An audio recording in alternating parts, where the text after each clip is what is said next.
राजस्थान के दिल में बसा अजमेर शरीफ दरगाह आस्था की अटूट शक्ति का प्रतीक है। यह रिवेयर्ड श्राइन, जो अलग अलग धर्मों के लाखों लोगों के लिए तीर्थ स्थल है, सूफी संत ख्वाजा मोइनुद्दीन चिश्ती की कब्र का घर है।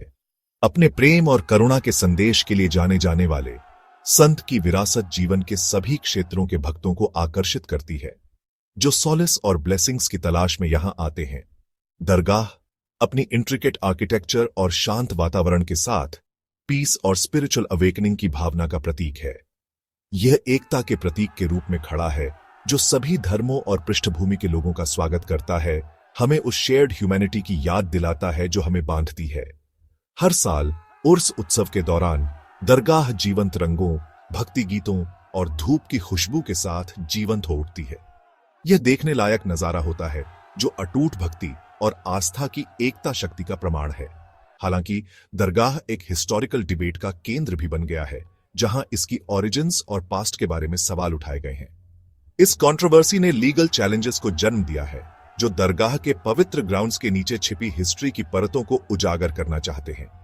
जैसे ही हम इस कॉम्प्लेक्स इश्यू में उतरते हैं, इस विषय पर सभी पर्सपेक्टिव्स के लिए सेंसिटिविटी और रिस्पेक्ट के साथ अप्रोच करना महत्वपूर्ण है।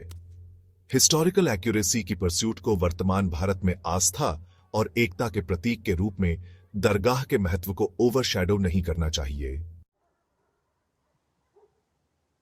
भारतीय न्यायिक प्रणाली के पवित्र हॉल अजमेर शरीफ दरगाह को लेकर चल रहे एक विवादास्पद बहस का मंच बन गए हैं। हिंदू राइट विंग संगठन हिंदू सेना से जुड़े एक प्रोमिनेंट व्यक्ति विष्णु गुप्ता ने एक याचिका दायर की है, जिसने विवादों को हवा दी है। गुप्ता की याचिका में दरगाह परिसर के एक कॉम्प्रिहेंसिव सर्वेक्षण का आह्वान किया गया है, जिसका उद्देश्य उनके ओरिजिन्स के पीछे के हिडन ट्रूथ को उजागर करना है, जैसा कि उनका मानना है। इस कानूनी लड़ाई के केंद्र में एक ऐसा दावा है जो दरगाह की पहचान की नींव पर ही प्रहार करता है। यह दावा कि यह रिवेरेड श्राइन कभी भगवान शिव को समर्पित एक हिंदू मंदिर था। यह दावा हालांकि नया नहीं है, हाल के दिनों में हिस्टोरिकल रिविजनिज्म और भारत के अतीत के नैरेटिव को फिर से लिखने की इच्छा से प्रेरित होकर काफी चर्चा में आया है। अदालत, जिसे अब इस सेंसिटिव इश्यू को नेविगेट करने का काम सौंपा गया है, को हिस्टोरिकल एविडेंस के थ्रू छानबीन करनी चाहिए, कंपीटिंग क्लेम्स का वजन करना चाहिए और एक ऐसा वर्डिक्ट देना चाहिए जो न्याय और हिस्टोरिकल एक्यूरेसी के सिद्धांतों को कायम रखता हो। इस केस के आउटकम में दरगाह के अतीत और धर्मों और संस्कृतियों के भारत के समृद्ध टेपेस्ट्री में इसके स्थान के बारे में हमारी समझ को रीशेप करने की क्षमता है। जैसे जैसे कानूनी लड़ाई आगे बढ़ती है, यह याद रखना एसेंशियल है कि सच्चाई और न्याय की परसूट सर्वोपरि होनी चाहिए, यह सुनिश्चित करते हुए कि न्यायिक प्रक्रिया की सैंक्टिटी को बरकरार रखा जाए और साथ ही इसमें शामिल सभी लोगों की भावनाओं का सम्मान किया जाए। विष्णु गुप्ता द्वारा दायर की गई याचिका ने एक लंबे समय से चले आ रहे दावे को सामने ला दिया है, जो कुछ हलकों में सर्कुलेटिंग रहा है, कि अजमेर शरीफ दरगाह मूल रूप से भगवान शिव को समर्पित एक हिंदू मंदिर था। यह दावा इतिहास की एक पार्टिकुलर इंटरप्रिटेशन में निहित है, जो आर्किटेक्चरल एनालिसिस, हिस्टोरिकल अकाउंट्स और एंशिएंट टेक्स्ट की इंटरप्रिटेशन के संयोजन पर टिका है। गुप्ता अपनी याचिका में उन बातों की ओर इशारा करते हैं जो उनका मानना है कि दरगाह परिसर के भीतर हिंदू आइकोनोग्राफी और आर्किटेक्चरल स्टाइल्स के रेमनेंट्स हैं, जो उनके दावे का समर्थन करने के लिए एविडेंस के रूप में है। वह आगे हिस्टोरिकल अकाउंट्स का हवाला देते हैं, कुछ सदियों पुराने, जो दरगाह के वर्तमान स्थल पर या उसके पास एक शिव मंदिर के अस्तित्व का उल्लेख करते हैं।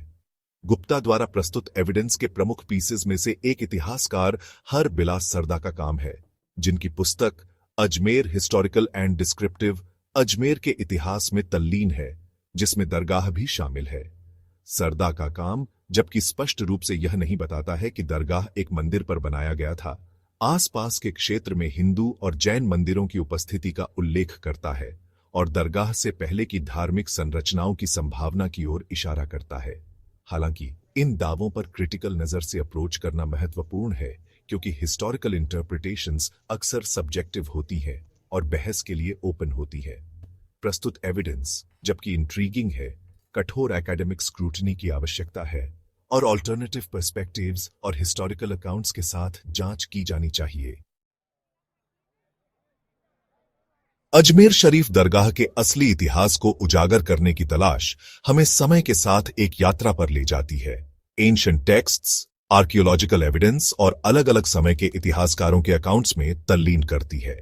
जबकि यह दावा कि दरगाह कभी शिव मंदिर था ने ध्यान आकर्षित किया है, यह स्वीकार करना महत्वपूर्ण है कि यह दरगाह के अतीत के जटिल टेपेस्ट्री में सिर्फ एक धागा है। सूफी ऑर्डर्स और मुगल क्रॉनिकलर्स द्वारा बनाए गए हिस्टोरिकल रिकॉर्ड सहित एक ऐसा नैरेटिव प्रस्तुत करते हैं जो टेम्पल थ्योरी से अलग है।